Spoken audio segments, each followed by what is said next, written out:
Let me just do my opening first. So, hey guys! So, I'm Jacqueline and welcome to my channel. Today, we're going to talk about invisible Japanese. So, I'm an Indonesian that's living in Japan right now, and I'm interested in their issues. I have my friend Edwin, and he's like a very smart person with big brain, and he's going to like help me teach me stuff about the issues in Japan. Can you like introduce yourself first? Yeah, okay. Just a disclaimer. Uh, Again, I'm not an expert or anything. This is just my observation of living in Japan for like, I guess, 3.5 years. Oh, senpai. Okay. Well, let me just introduce myself first, then we can get into that later. Yeah. Right, guys. Nice to meet everyone. My name is Edwin. You can call me Edwin or Eddie, whatever fits you. I'm a fourth year student in Tokyo International University, so I will graduate in like a month's time.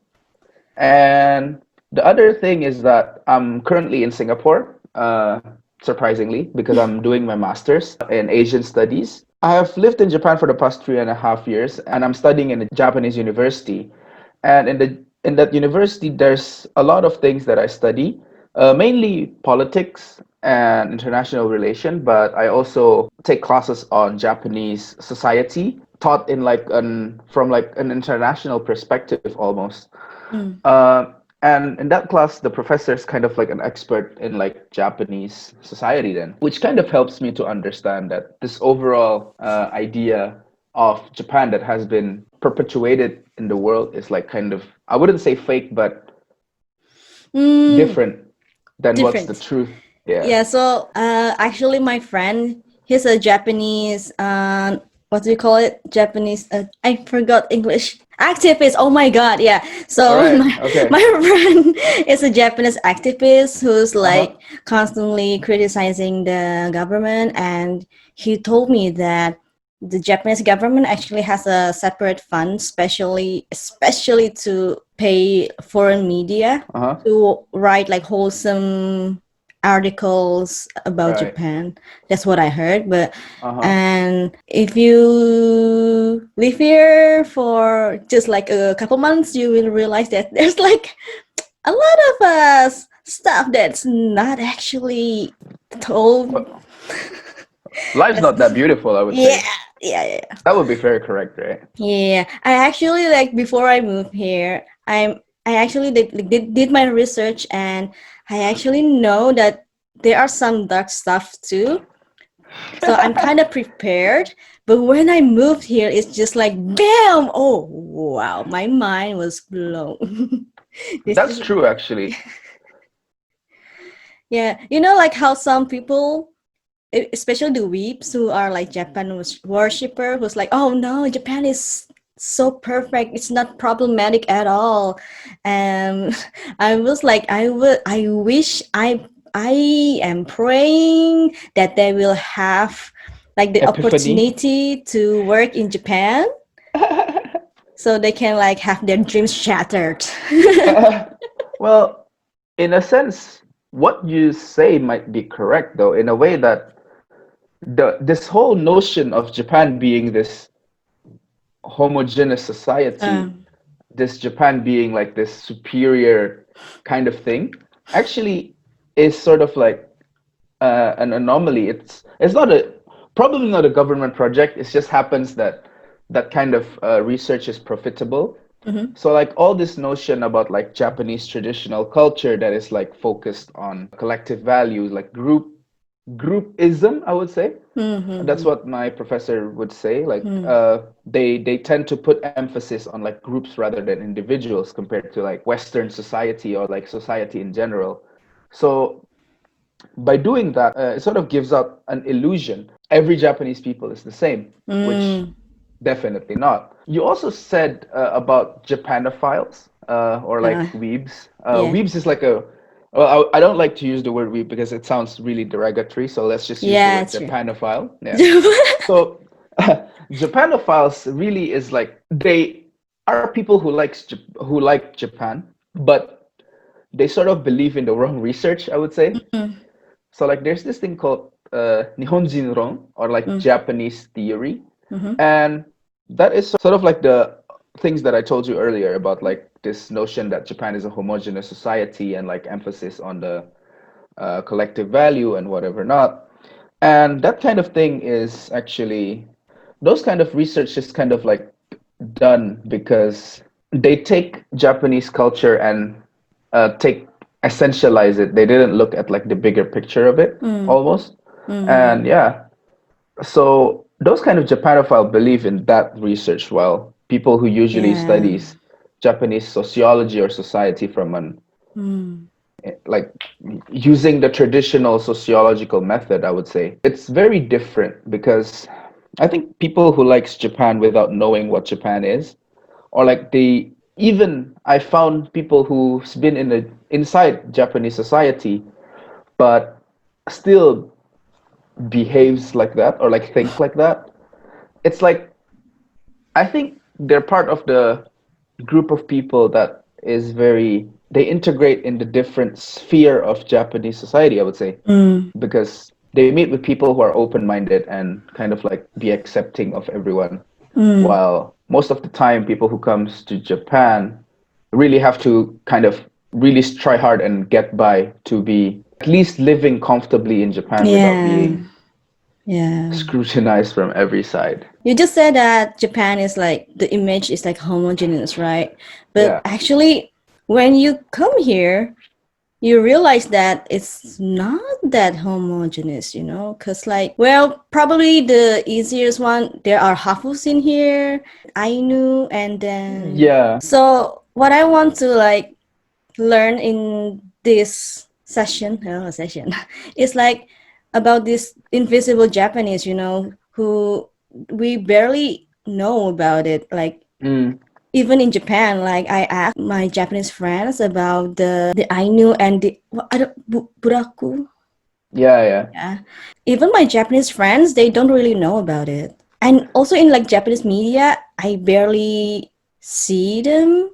So I'm like why though? Because kind of worried, Right.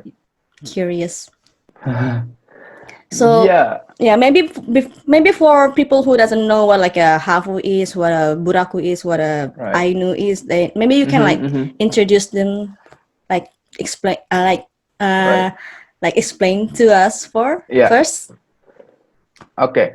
So, thank you for bringing such a good topic because I feel like this kind of thing doesn't really get exposed as much as other information about Japanese society, Yeah. and I feel this is very important too. So, of course, in Japan, the mainstream logic is that it's a homogeneous society. While it's Mm, not, it's like the same as we're Indonesians, right? It's yeah. like saying that we're all Indonesians, but hey, surprise, it's not. So like I'm Indonesian, but then my cultural root or like my heritage is completely Chinese because my grandparents actually immigrated straight from China. So Mm. I'm technically still a third generation immigrant in Indonesia. Mm. It's like the same. So like Japan is like a community Mm. that okay, we can agree that Japan have like a majority race almost. So like the Yamato people, Yeah. basically like those people are the mainstream Japanese that you can find that's Yeah. like being portrayed in the media. So in this textbook that I'm mainly using, because this was the textbook I used for class and I really like the content too, Mm-hmm. is four they have four minority groups. So first is called Burakumin. It's not Buraku as in black, just a reminder. It's Burakumin. And then you have the Zainichi Koreans. So it's people of Korean ancestry. It dates back from World War II. And then you have the Ainu people. That one is a ethnic minority. It's an ethnic group. Sorry, it's not an ethnic minority. It's an ethnic minority now, but back then they were this people of like kind of Russian origins almost. So Japan is placed like this. This is Yeah. the north and this is the south. Mm-hmm. So like at the north you have this island called Hokkaido and then the Ainu people live there. And basically that was their island Hmm. before people from the Tokyo sort of invaded Mm. Hokkaido. The last one in the book is foreign workers. Foreign workers can come from everywhere. I think you have a diaspora of Chinese, Vietnamese, Indonesians, people from South Asian region like Nepali, Bangladeshi, Indians, and of course the expats, European American, and also people who are Nikkeiji, also like people from mostly from Brazil with like Mm. Japanese ancestry. Oh yeah, That I was heard about it. Yeah, yeah, yeah. and also you have, as you said, the halves, right? The hafu. So like people of maybe one Japanese parents and another one is a non-Japanese. So I would say there's five. Mm. So the first four that was mentioned in the book, and then the final one is the hafu, right? Now these groups have different backgrounds. To make it quick, I have mentioned that Korea comes from the World War II. Yeah. Japan colonized Korea and kind of forcefully migrated a lot of Mm. Koreans to work in Japanese companies, and intermarriage happened. And then you have mixed Japanese Korean people. Now, the why is this problematic is because sometimes they couldn't have Japanese citizenship almost. Rights. Yeah, Oh. because in the fact that the problem came in like a legal matter kind of thing when Japan sort of let go of Korea as their colony, but then Mm. you're in Japan, so you're not recognized in both countries. What? That's how I understand it. I might be wrong, but Okay. the comment section will be lit. I don't know. I don't know. Like I don't know who my viewers are, but hopefully, I guess.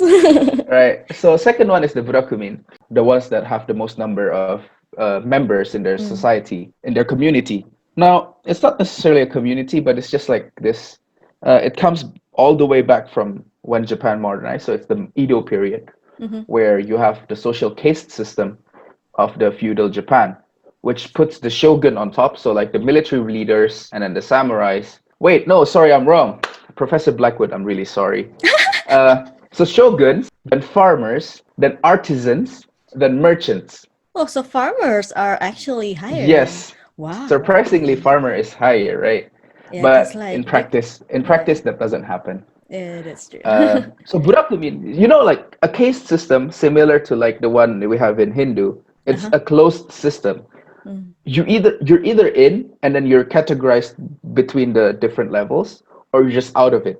These Burakumin people are outside of Mm. the caste system itself. Can you like explain the word burakumin? So is the Right. buraku is not from the black, the katakana black? Yeah, no.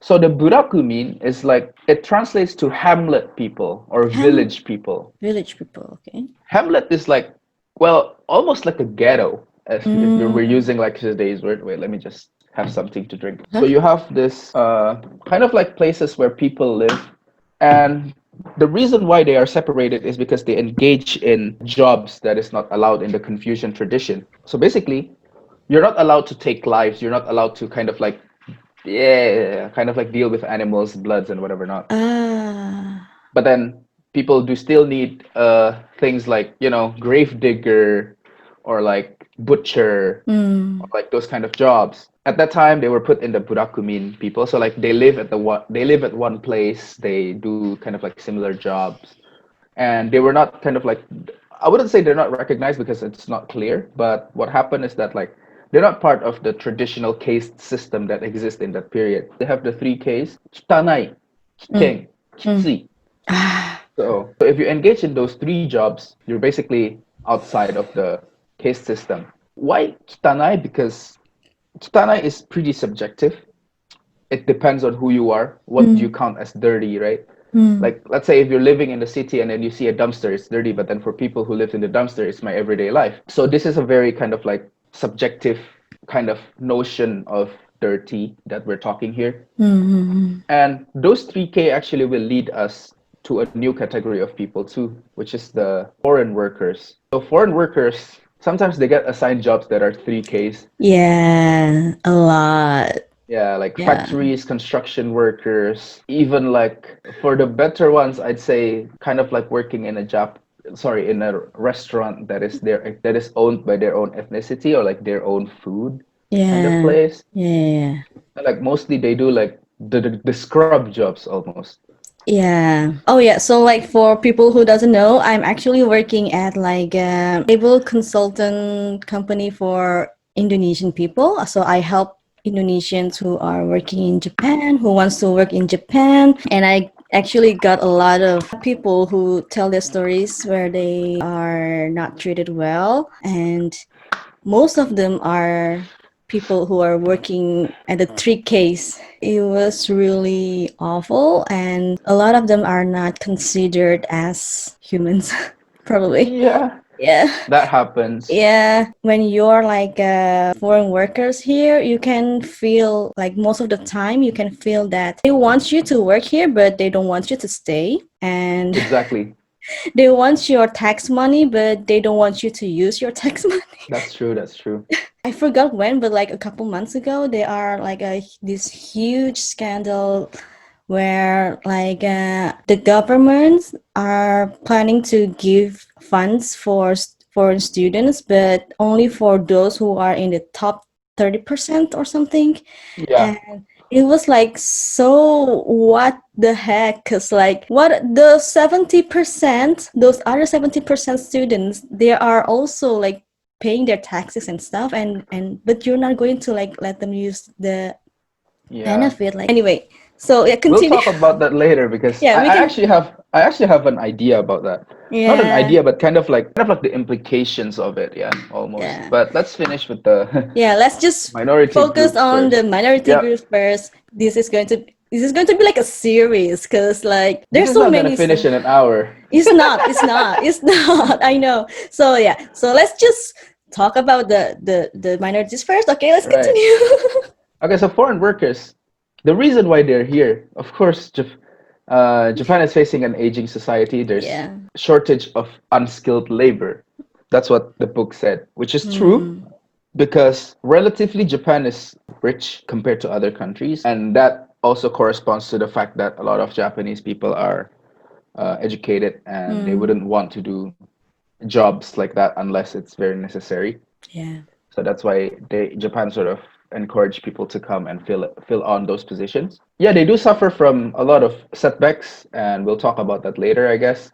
Hmm. And the last one is the Ainu people. Hmm. Ainu people is just as I explained, they live in this northern part of Japan called Hokkaido. It's an island, and the reason why they are minority, there used to be a lot of people, Yeah, uh, yeah, I heard. a lot of Ainu people, but the shogunate, the Tokugawa shogunate, or like the I think no. Let me get the facts straight. It's the when Japan modernized, Hmm. they want to exercise control on all the Japanese islands. So from Hokkaido, Honshu, Kyushu, and then all the other islands as well. The reason they invaded north to the Hokkaido and yeah, sort of wiped out the indigenous population.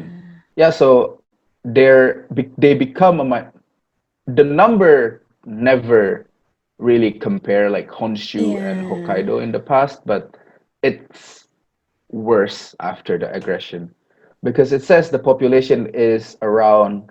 This book was written in 2010, and then they have around 24,000 people according to the book.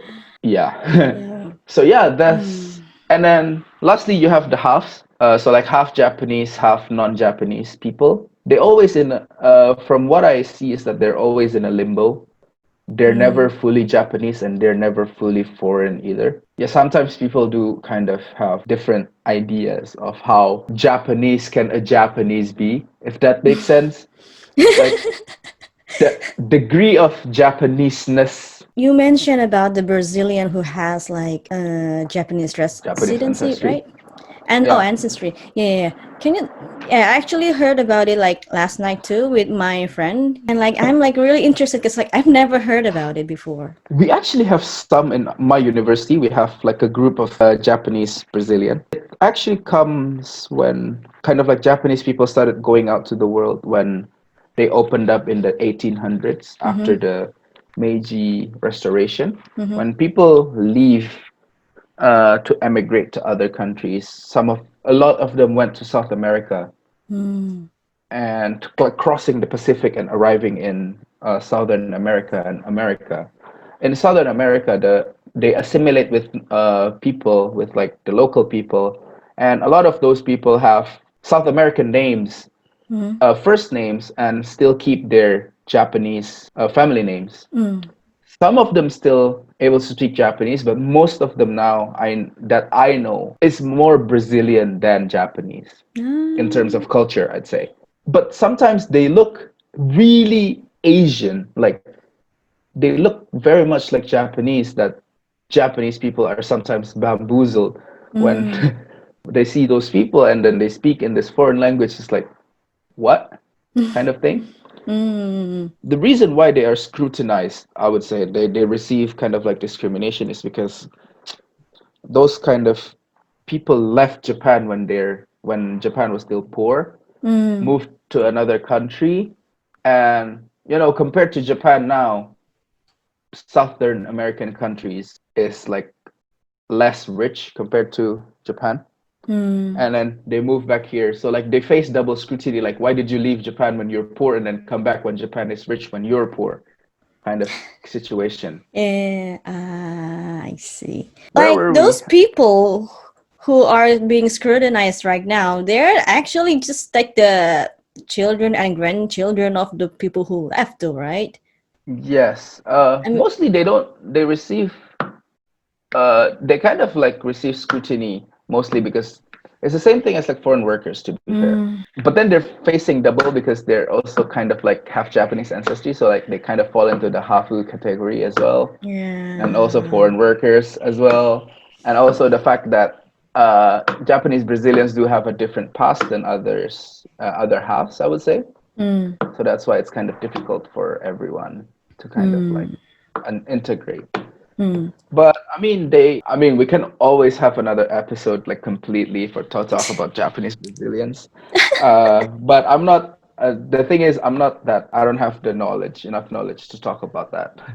But I'm sure you know more than me. A bit. Actually, a few weeks after I moved here in Japan, moved to Mhm. Kyoto, I was like walking around Kyoto Station and I saw some protester, which I was like really surprised because I Mhm. thought Japanese people just doesn't protest, but apparently Right. they do. And They do. They do. yeah, and they purposely made like the protest sign in like a couple languages. That's why I know that they are protesting about the Korean Japanese. I think they are protesting their rights to get like proper education. And there's like a village where it's like Korean village. I was really surprised because wow, this thing exists. I have never heard about it before. About protests on minorities in Japan, it exists all the time. Me and my friends at August 15, so it's the day where from Indonesian history books and well, history books in general, it's when Japan gave up, surrender the war. Hmm. So it became kind of like a bitter, not bittersweet, but this is like it's an important date, right? Hmm. And then me and my friends usually we have this weird tradition at 15 August we would go to this temple in Tokyo called Yasukuni Mm-hmm. Shrine. And in this shrine, it's a pretty controversial shrine because Mm. so in Japan, dead people can be made into gods in the Shinto religion through sort of like rituals and whatever not. And the reason why it's controversial is because Japan, after they lose the war, they have this trial, International Tribunal for the Far East, commissioned by the Allied powers to sort of give punishment to Japanese generals, military leaders, right? Some of those leaders are classified as War A class criminals. Class A war criminals, sorry, I got that order Mm. wrong. And these war criminals commit all sorts of atrocities like crimes against humanity, war crimes, genocide, mass killings, Mm. whatever, ethnic cleansing, you may say, Yeah. according to whichever you talk to. And there are 14 of them of this Class A war criminal. It's like the highest you can get in terms of war criminals. Mm. And they sort of make gods out of these people. And it's enshrined in the Yasukuni Shrine. So they praise these people. What? That's But, that's what another why though? justification wise. I think they just thought it's like these are people who died in for my country. Mm. You have people who died for your country, and you make heroes out of them. Why can't we do the same kind of feeling, right? Uh, Well, that's another topic for another time. At this shrine, at the 15th of August, whenever we come, you've always see a lot of people coming to the shrine, but also people outside the shrine protesting about all sorts of things. Taiwan independence, that's one. Okay. Rights of Uyghur people in China. Yeah. And then you have people who protest about the false information that is being depicted in history books in Japan. Yeah. Oh my God, their history book. Yeah, I've never actually seen history books in Japan. Well, basically, they protest about all sorts of things. So, but the only thing is that like they do spread awareness, but then it doesn't get translated into better government policies. Mm.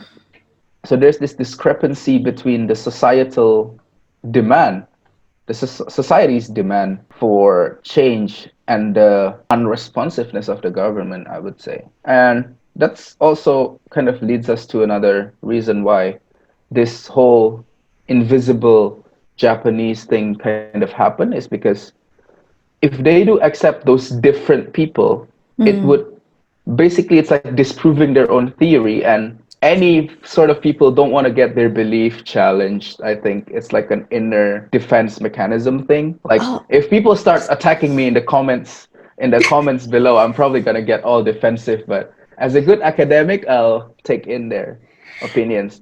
But apparently governments are not like that. If they accept all of these people, then what happened is they're basically disproving their own theory that Japan is a homogeneous society. It just breaks all of the effort that has been done to make Japan looks like a good country, I would say. it's all about the image. Yeah.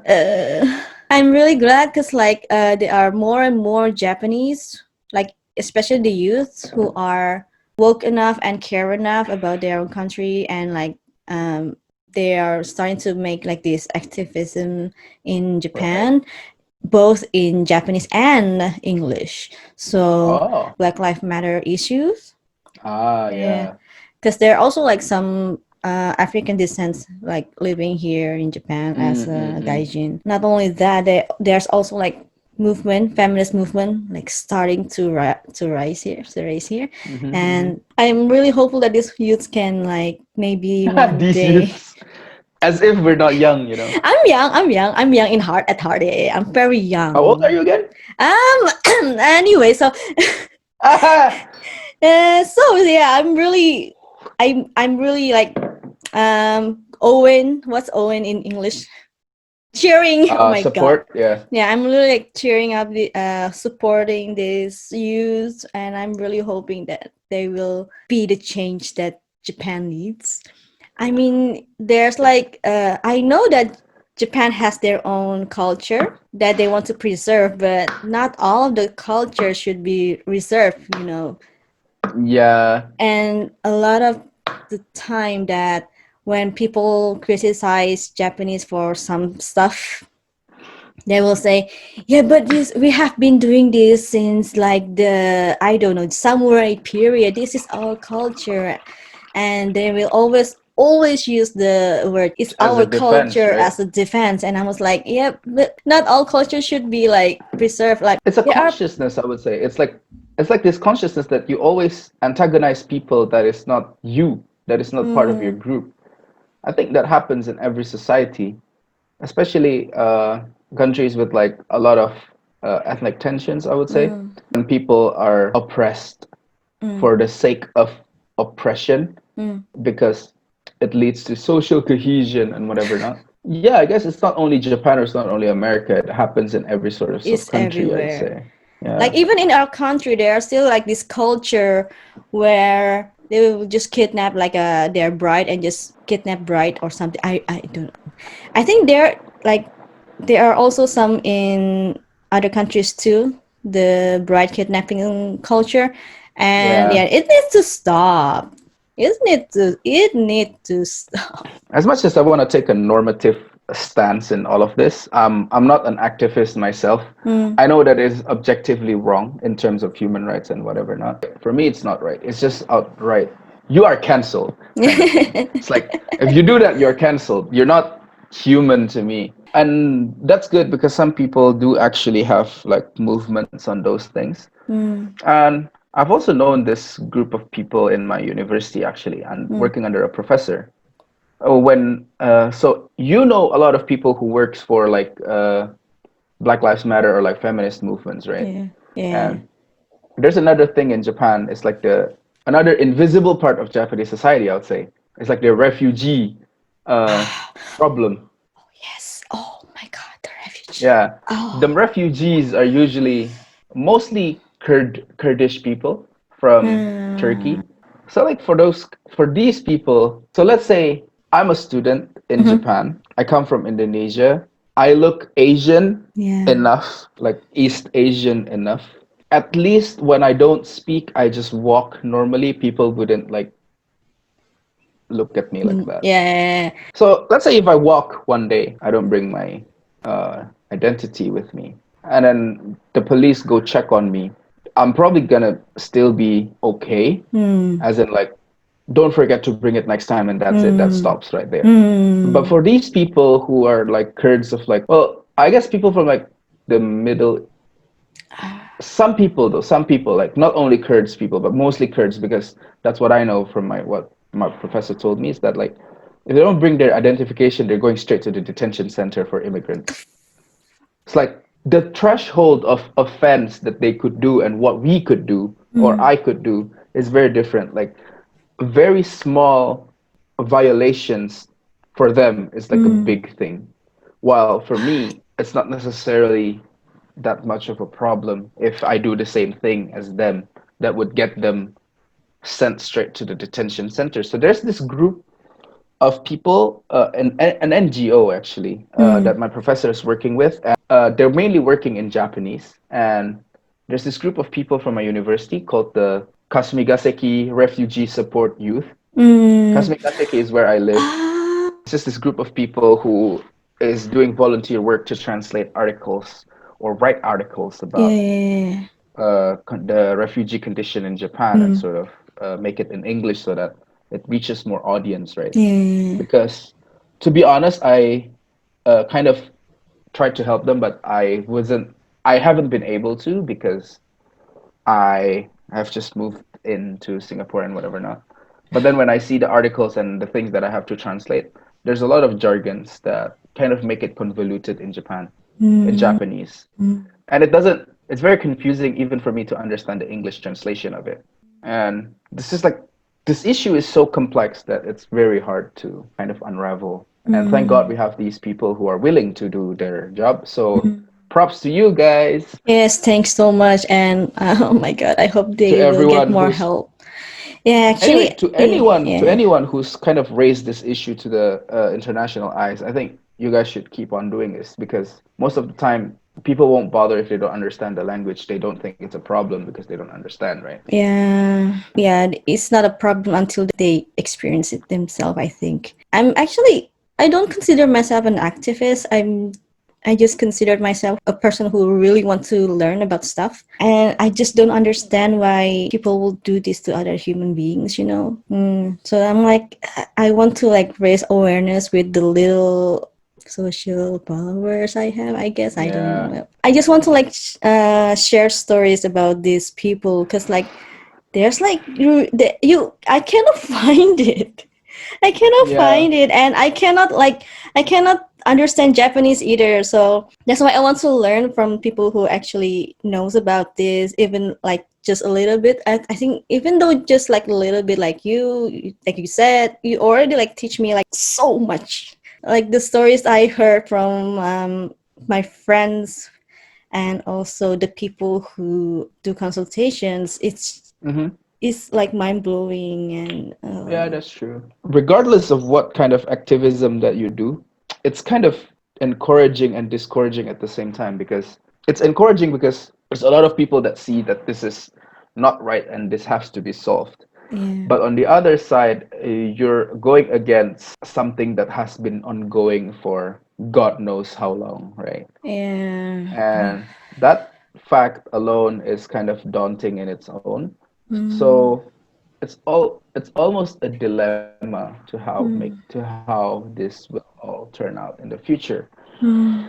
But I'm not the most optimistic person about humanity in myself. I I'm gonna do my work because, as in, like, currently studying something that I really like, and I Mm, hope to, like, kind of, my dream is to kind of be sort of like this. The trendy word would be buzzer, kind of like mm, exposing all of this thing that is happening that is not visible to the public eye, and sort of kind yeah, of like get it out yeah, to them. My main in research interest now is like Indonesian government and society, so yeah, it doesn't necessarily is like a very similar to what these people are doing, but I believe that these will all, given time and consistency and perseverance, I think this all will turn into a good thing. mm. Make our society, like the world we live in, like just a little bit better for everyone. So it's a little bit better. Yeah. Like, yeah, when I found the youth group, the youth activists, I was like already like, oh my god, faith in humanity is slightly restored. Restore. Because it's really difficult to find youth who care. I guess you could say that because a lot of people I know, like in all ages, they're just doesn't really know. They don't even know their own culture that much, and they don't even know about the Ainu. And I think a lot of people believe that the Ainu people are already extinct in Japan, Yeah, and they also doesn't know about the Brazilian. I think the only thing they know is the Hafus only. because I think the Hafus do show in the mainstream Yeah, society, yeah, Hafus but do shows. people like Ainu, unless you are into it, I don't think you'll know. Mm, Resident Koreans, they also, if they don't really show. yeah, Foreign workers, you may see them, but they're on the periphery, so you don't really care that much. yeah. And I think one of the reason why this happened is also because of the effort made by the government, to kind of like use the media, use kind of like the power of informing the public, or like steering, kind of like creating a consciousness that is only aware to certain things. Mm, Like if you see all sorts of activism in Japan, it does exist if you are in the right circle. yeah. But the ones that are like very mainstream are things like volunteering or climate change or kind of like youth empowerment. Those kind of Mm, things are being very promoted, I would say, right? yeah, But if I you're guess, talking yeah. about activism in terms of refugee, in terms of The race, in Korean. terms of minority, It's I would say it doesn't barely. really show as much, but the reason why I know is because my group of friends also care about those things. Mm, We do search for those kind of things. mm, But if you're someone who doesn't really go deep and search, you won't find these things. And yeah. I think in a way, it also it has also something to do with like who are supporting you in your endeavor to find all of these things. It's really hard to reach out for more people unless you work within a certain topic. Like these kind of things, I think they don't receive enough attention is because the people that technically that is in charge of in charge of like informing the public or whatever, not it doesn't really care about it in the first Yeah. place. So that's why these Yeah. things get shut out. I actually have experienced a lot, like some Japanese who will just like expose something that is sad about the unfairness treatment for the minorities, but they're only doing it for the sugoiness from other people, and they don't really care. So the report is pretty shallow. It's just like the oh yeah they're sad and that's it. It's only for their sugoiness point, and I'm like, so annoying. Yeah, like sometimes people do these things just because they got acknowledgement, or like, what's the right word, boasting, right? It's like, oh, I'm doing this. Yeah, oh, hey, look at me. I'm doing this. Oh my God, I'm doing this actually. Oh no, what if people think I'm just like those kind of people? Oh, anyway. Sometimes, anyways, it does exist, and it does feel good when you do good. Yeah. Let's just face it, as humans we do feel good when we're doing good for other Yeah. people, but for myself, Mm, if I do it and I feel good, the feel good comes as a side prize. mm. the betterment of life of people, or like the harmony of society, sort of like a society where everyone is treated equally, or a Yeah, society that's yeah, equal, is has to be kind of like the main goal. But if you yeah. feel good, then that's not supposed to be the feeling that you're working for, Mm. kind of thing. No, Yeah. I just want to make people be less like mean to other people. That's like, Yeah, that's ugh, true. can you just, ugh, ugh, It, ugh. people do need to, yeah, that's true. It's just ugh, people can be so ugh sometimes, and I want, Yeah. and they, a lot of people, they don't really, I think I understand that we're living in a very hard time right now, hard period, and but still Hmm. these people has been like suffering for decades, I think, and they're barely even, people barely even took a glance at them, and I'm just like, oh, I but well, there's like so many things that I want to like discuss, and it's, I'm really glad that you want to help me because my brain is not that big. Anytime, anytime. Yeah, I'm really glad. uh I think if we like continue, we can like finish until tomorrow, because like there's so many stuff that I want to True, true. know and discuss, but for now, I think we should like end this introduction of the invisible Japanese Japanese. here. There's a lot of things that we might want to talk when we have gotten deep into this topic, right? Yeah, But I guess we need to start step by step as yeah. well. We cannot just like do like bam everything, and because People won't watch it. we will watch it. I don't think people will watch this one. I don't know. Yeah, Because we'll like see, we'll yeah, see. we'll see, we'll see. Thank you for inviting me, because it was a really nice kind of like chit chat. Yeah. And it's been a while since I touched on this issue as well. I get to research more again about the current conditions, I'd say, because I Mm. took this class like 3 years ago. And Oh, no, okay. no, 2 years ago. Oh, okay. And I haven't been keeping up in this kind of things Mm. as much as I should. Yeah, for Thank like, you for having me. thank you for doing your research. I hope I hope you had fun. At least you're not bored during the quarantine. Well, I mean, I'm actually out of quarantine. I'm Oh, actually you're at my uh, yeah, I'm actually at oh my yeah, you NTU already dorm moved. already. Mm-hmm. Yeah, it's a nice place with a lot of trees. It's not Oh really no. that. It's not as depressing as the hotel. After listening to all of this, Hmm. don't be daunted that Japan is a scary place. No, it's not. In fact, Japan is much more safer than Indonesia in terms of public safety. It's safer. It's just safer. It's I wouldn't.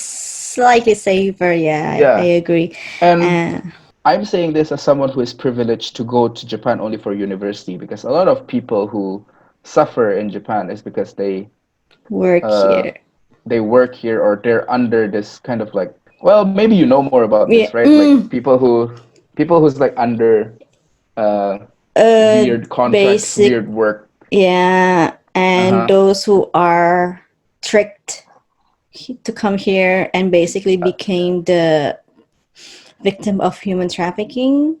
I can like make another, I like in next episode I can like talk about the legal human trafficking and the illegal human trafficking that is happening in Japan, but for now I just want to focus on like this invisible in Nihonjins basically, mm-hmm. because I seriously had no idea that there's actually like, if you think about it, there's like actually a lot if you think about it, but they are really invisible. You don't see them like in the media or stuff.